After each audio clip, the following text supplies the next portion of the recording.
இப்போல்லாம் social media open பண்ணாலே top குக்கா டூப்பு குக்கா இல்லைன்னா குக் வித் கோமாளியா அப்படின்ற ஃபைட் தான் போயிட்டுருக்கிறத நம்மளால பார்க்க முடியுது. ஏன்னா மீடியா மேஷன் பார்த்தீங்கன்னா இப்போது சன் டிவிக்கு போய் டாப்பு குக்கு டூப்பு குக்கு அப்படின்ற ஒரு புது ஷோவை வந்து டெலிகாஸ்ட் பண்ண போகிறாங்க. இந்த side cook with Comali season 5 ஆரம்பிச்சு ரொம்பவே நல்லா போயிட்டுருக்குது. பட் சார் இல்லை அப்படின்னாலுமே ஓரளவுக்கு நல்லா தான் போயிட்டுருக்கு அப்படின்னு சொல்லணும். இதுக்கு எப்போதும் போல் ஃபேன்ஸோட ஆதரவு இருந்துட்டு தான் இருக்குது.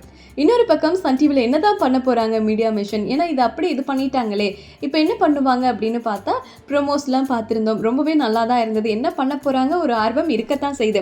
பட் சார் இருக்காங்க, அது போக 9 கண்டஸ்டன்ட் இதில் இருக்காங்க, குக்கா வராங்க அப்படிங்கிறது தெரிஞ்சிச்சு. அதில் ரொம்ப பிரபலமான சோனியா அகர்வால், சிங்கம் புலி, ஐஸ்வர்யா தத்தா, சைத்ரா ரெட்டி அப்படின்னு சொல்லிட்டு பல பிரபலங்கள்லாம் இதில் கலந்துக்கிறாங்க, குக்கிங் பண்ண போகிறாங்க. அப்படிங்கும்போது ஆர்வம் அதிகமாக இருக்குது. வித்தியாசமாக வந்து 3 ஷெஃப் கொடுக்குறாங்க. இவங்களெல்லாம் வந்து கோஆர்டினேட் பண்ணுற மாதிரி சிவாங்கியோட அம்மா இருக்காங்க. ஸோ ஏதோ புதுசாக கொண்டு வர போகிறாங்க அப்படிங்கிறது மட்டும் தெரிஞ்சிருச்சு. May 19th வந்து இது டெலிகாஸ்ட் ஆக போகுது. அப்படிங்கும்போது ரொம்ப ஆர்வமாக இருக்குது. இன்னும் ஃபேன்ஸ் எல்லாம் பார்த்தீங்கன்னா சோஷியல் மீடியாவில் அடிச்சுக்கிறாங்க, என்ன தான் வந்துட்டு நீங்கள் பண்ணாலுமே குக் வித் கோமாளி அளவுக்குலாம் வர முடியாது அப்படின்னு. இப்போ டாப்பு குக்கு டூப்பு குக்கு சப்போர்ட் பண்ணியும் நிறைய பேர் பேசிட்டு தான் இருக்காங்க. சேனல் மாறினா என்ன, ப்ரொடக்ஷன் கம்பெனி மீடியா மிஷன் தானே, புதுசாக கொண்டு வராங்க, பத்ஸாக இருக்காங்க, ஸோ நல்லா போகும் அப்படின்ற மாதிரி இவங்களுக்குள்ளே ஒரு வாரெலாம் போயிட்டுருக்கு.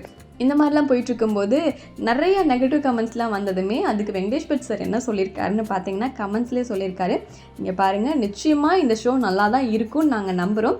நாங்கள் வந்து யாருக்கும் போட்டியாலாம் இது பண்ணவே கிடையாது, எங்களுக்கு நாங்கள் தான் போட்டி, வேறு யாரும் போட்டி கிடையாது அப்படின்னு குக் வித் கோமாளியை இன்டைரக்டாக தாக்கியிருக்காங்க அப்படின்னு தான் சொல்லும்.